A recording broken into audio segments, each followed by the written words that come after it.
Welcome back to easy UPSC. तो India Canada के बीच क्या चल रहा है ये सब तो आपने काफ़ी जगह पे पढ़ लिया होगा और आपको इसके बारे में काफ़ी पता चल चुका है, जो डिप्लोमेट्स को वापस भेजना और ये सारी चीज़ें। अगर नहीं आपको इस बारे में पता चला है तो मैं आई बटन में लिंक दे देता हूँ, आप वहाँ जाके चेक कर लीजिए क्या चल रहा है। तो अब मैं एज्यूम करके चल रहा हूँ कि आपको ये सारी चीज़ें पता है कि इंडिया कनाडा के रिलेशंस किस तरफ जा चुके हैं। सो आज हम बात करेंगे economic impact of India Canada row. तो इसके लिए हमें समय में थोड़ा सा पीछे जाना होगा, करीब 1991 के आसपास। तो 1991 के आसपास क्या होता है कि मेजरली पंजाब, जो कि इंडिया का नदर्न स्टेट है, पंजाब में यूथ बेसिकली हायर एजुकेशन और बेटर प्रोस्पेक्ट्स के लिए अपने करियर अपॉर्चुनिटीज़ को और ज़्यादा एक्सप्लोर करने के लिए कनाडा की तरफ जाना शुरू करते हैं।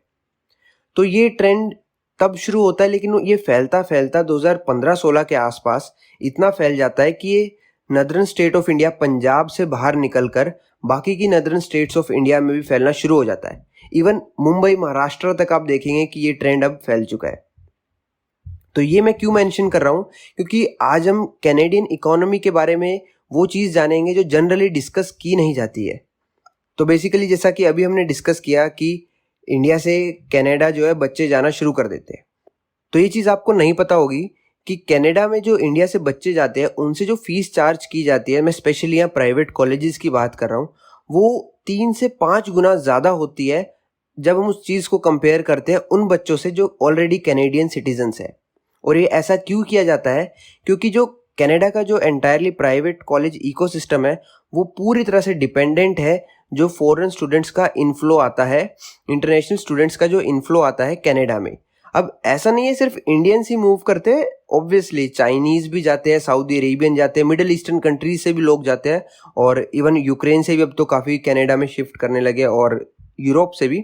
लेकिन वो पॉइंट नहीं है, क्योंकि आप उसमें देखें कि ऑलमोस्ट जितना भी टोटल इनफ्लो आता है इंटरनेशनल स्टूडेंट्स का, उसमें से 40% इंडियंस होते हैं।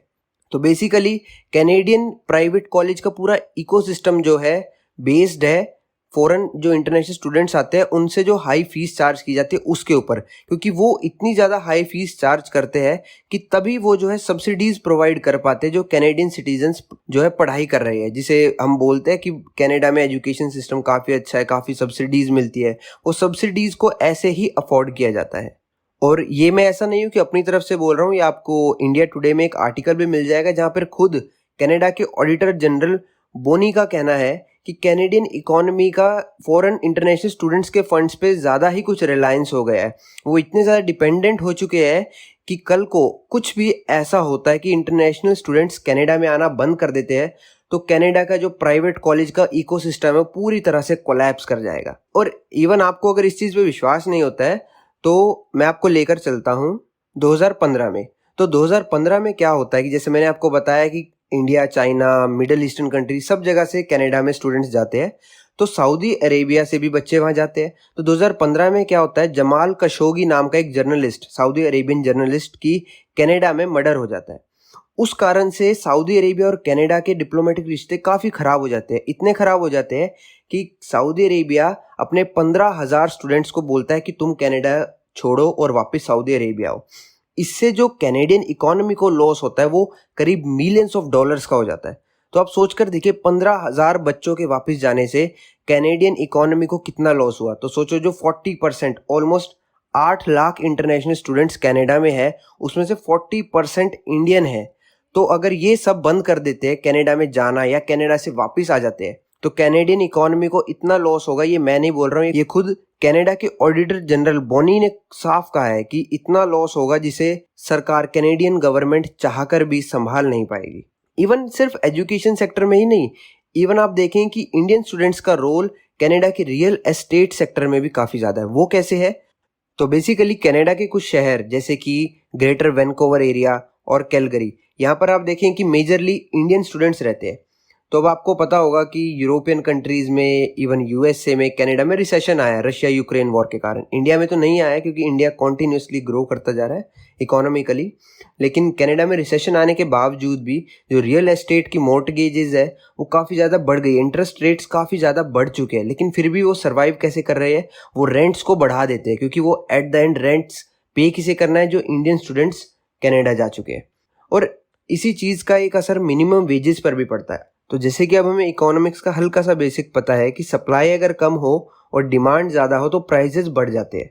तो वही चीज़ अगर हम कैनेडियन इकोनॉमी में रिलेट करें तो वहाँ पर अगर लेबर की शॉर्टेज हो लेकिन लेबर की ज़रूरत हो तो ऑब्वियसली मिनिमम वेजेस बढ़ जाएंगे। लेकिन कैनेडियन इकोनॉमी इस चीज़ को ऐसे ही हैंडल करती है। वो इंटरनेशनल स्टूडेंट्स मेजरली जो इंडियंस होते हैं वो कॉन्टीन्यूसली चाहते हैं कि वो वहाँ पर आते रहे, ताकि वहाँ पर डिमांड तो बढ़ रही है लेबर की लेकिन लेबर की सप्लाई भी कॉन्टीन्यूसली उतनी रहती है, तो इसलिए मिनिमम वेजेस कभी बढ़ती नहीं है।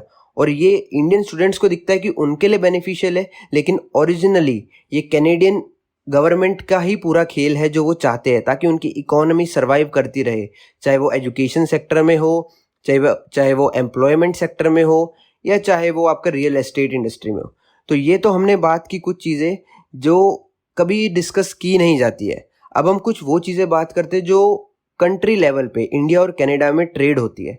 तो बेसिकली इंडिया और कनाडा की ट्रेड रिलेशंस 2000 के बाद से बढ़ते ही गए हैं और अब वो करीब $8 बिलियन के आसपास पहुंच चुके हैं, जिसमें 4 बिलियन के करीब इंडिया इंपोर्ट करता है कनाडा में और 4 बिलियन के करीब ही इंडिया एक्सपोर्ट करता है कनाडा से। तो अगर हम मेजरली चेक करें कनाडा एक्सपोर्ट क्या करता है तो उसमें कुछ 2-3 चीज़ें आती है। एक तो कोल से रिलेटेड प्रोडक्ट जैसे कि कोक, और दूसरे सबसे इम्पोर्टेंट जो कनाडा एक्सपोर्ट करता है इंडिया को वो है फर्टिलाइज़र। एक तीसरी चीज़ भी है जो मैं वीडियो के एंड में डिस्कस करूंगा। तो अगर हम दूसरी चीज़ जो फर्टिलाइजर्स कनाडा इंडिया में एक्सपोर्ट करता है उसके बारे में अगर हम बात करें तो यहाँ पर आपको थोड़ी सी वेस्टर्न कंट्रीज़ की हिपोक्रेसी भी समझ आएगी।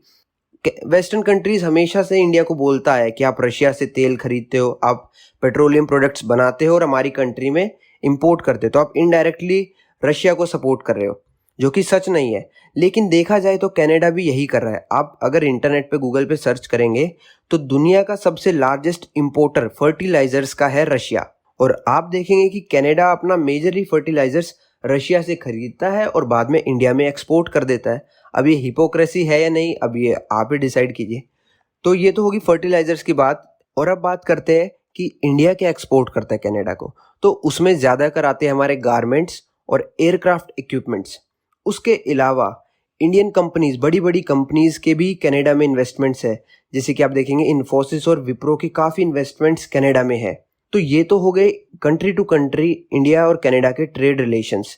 बाकी इवन आपको ये पता ही होगा कि अब जब से ये डिस्प्यूट हुआ है उसके बाद से इंडिया और कनाडा ने अपना ट्रेड पैक्ट कुछ समय के लिए बंद कर दिया। अब मुझे नहीं पता वो कब कंटिन्यू होगा, तो वो एक अलग बात है। अब हम बात करते हैं वो तीसरी चीज़ जो कनाडा इंडिया में इंपोर्ट करता है, जिसका नाम है मसूर दाल, जो आप सभी के घर में किचन में होगी, जो हम काफ़ी यूज़ करते हैं। तो बेसिकली कनाडा से हम काफ़ी मसूर दाल इंपोर्ट करते थे और उसकी काफ़ी मार्केट में, इंडियन मार्केट में डिमांड भी है। अब जैसा कि मैं न्यूज़ देख रहा था, इवन कनाडा शायद कोशिश करे, लेकिन वो उनकी सबसे बड़ी गलती होगी अगर वो कुछ ऐसा करते हैं कि इंडिया का जो मसूर दाल का एक्सपोर्ट है वो बंद कर दे, क्योंकि गवर्नमेंट की कोशिश रहती है कि वो किसी भी एक कंट्री पर डिपेंडेंट ना हो। और इसी कोशिश को कामयाब करने के लिए 2023 की स्टार्टिंग के आसपास इंडियन गवर्नमेंट जो यूएसए से मसूर दाल आता था उस पर कस्टम ड्यूटी कंप्लीटली हटा दिया। और इसलिए अगर कल को कनाडा ऐसा कोई गलत कदम उठा भी लेता है जिससे इवेंचुअली उनको ही लॉस होगा कि मसूर दाल का एक्सपोर्ट इंडिया को बंद कर दे, तो हमें कोई कुछ खास परेशानी होगी नहीं, क्योंकि ऑलरेडी यूएसए से काफ़ी सरप्लस हमें मसूर दाल इंपोर्ट हो रहा है। और उसके अलावा सिर्फ ये नहीं, हम सऊदी अरेबिया और बाकी भी ऑल्टरनेटिव्स हमारे सामने है। तो इसका अगर हम ओवरऑल कंक्लूजन निकालें तो इकोनॉमी पे इंडिया की इतना कुछ खास असर पड़ेगा नहीं। कल को अगर कनाडा से रिश्ते हमारे और भी ख़राब हो जाते हैं, लेकिन कनाडा को जो असर पड़ेगा वो इतना होगा कि शायद कैनेडियन गवर्नमेंट उसको संभाल ना पाए और जस्टिन ट्रूडो फिर कभी दोबारा सरकार भी ना बना पाए, क्योंकि कनाडा एक जाइंट से उलझ रहा है जो ऑलरेडी वर्ल्ड की 5th लार्जेस्ट इकोनॉमी बन चुका है और उसके पास दुनिया की 2nd लार्जेस्ट आर्मी है। तो ये मैंने कोशिश की थी इम्पैक्ट ऑफ इंडिया कनाडा रो इसको इजी और इवन शॉर्ट में कवर करने की। तो अगर आपको ये वीडियो पसंद आई है या कुछ भी आप इसमें चेंजेस चाहते हैं या कोई और टॉपिक आप चाहे मैं कवर करूं तो कमेंट करके ज़रूर बताना। सो सी यू नेक्स्ट टाइम।